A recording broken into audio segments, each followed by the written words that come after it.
Hello again, and for something different, today we're going to visit Rioja in Spain. So this is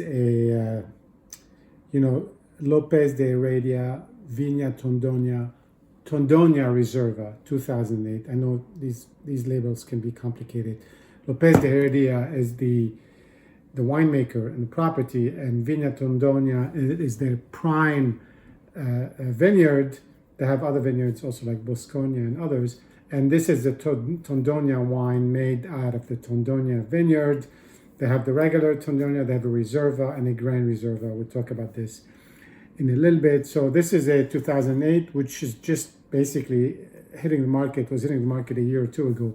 This is a characteristics of these Reserva wines is they are some of the best grapes are put aside, and then they're aged for 6 years in a mix of barrels, and then they're left alone in bottles for up to 4 or 5 years, and then basically they hit the market 10-11 years after the vintage. So now you could probably find a 2009 Reserva on the market.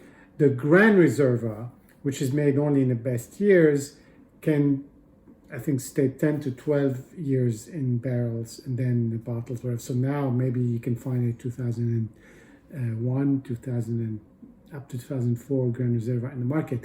Anyway, it's just interesting about these Rioja wines is they are really meant to be kept a very long time, but they can be very good early on, reasonably early on, like 10 years in.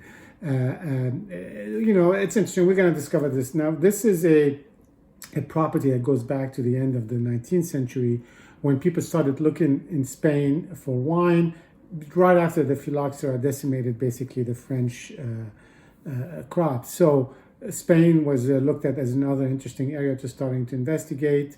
Rioja is in the sort of west of Spain, so bordering on the Basque country, to the west of the border, on the side of the Ebro River. And this property is like in one of these turns of the river. It's very alluvial, very heavy in limestone. And the grapes there, the primary grape in Rioja is Tempranillo. That I think people know that.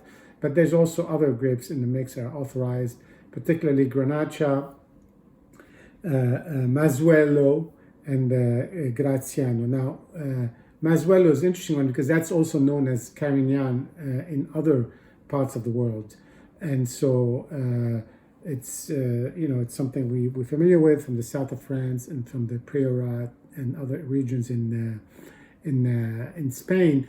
Now, you've got this mix. It's 70% Tempranillo, 15% Grenache, 5% of each of the other two, give or take between 70-75%, and the rest made up like this. And they seem to believe each one adds its own, the Tempranillo has a lot of smoothness and becomes velvety with age, but there is a concern that sometimes doesn't develop enough acidity.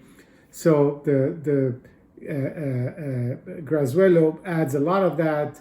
The Grenache adds the fruit and the color. So, you get the mix that's unique to Rioja, and we're going to try to discover that. Now, the color, as is often the case with Rioja, is sort of kind of dark red, a little bit border sort of red brown, and it's just usually very, very deep, unless you're drinking a 50-year-old bottle, which believe me is more common than you think, because these guys seem to really age for a very long time.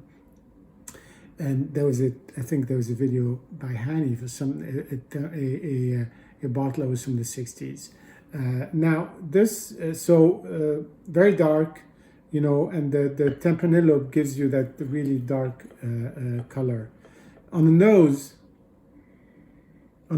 you got a very strong sort of plum component, really cooked plum, with a mix of a beginning of some of the earthy tones and leather, spice.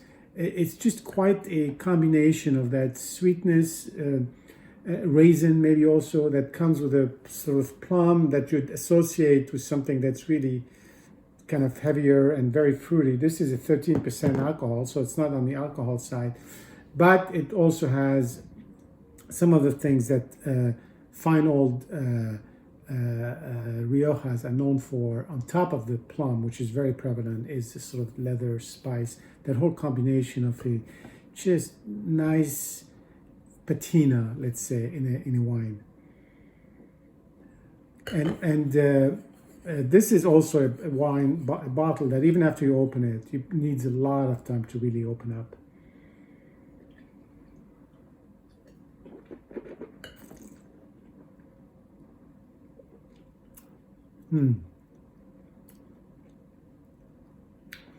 There's still a little bit of wood in this one, which is interesting after all this time. Now, it spent a lot of time in wood, but that's kind of where the longer you put it in these barrels, the longer you have to wait for that whole thing to resolve itself, and the higher the reward, so to speak. These are wines that you really have to have a lot of patience with.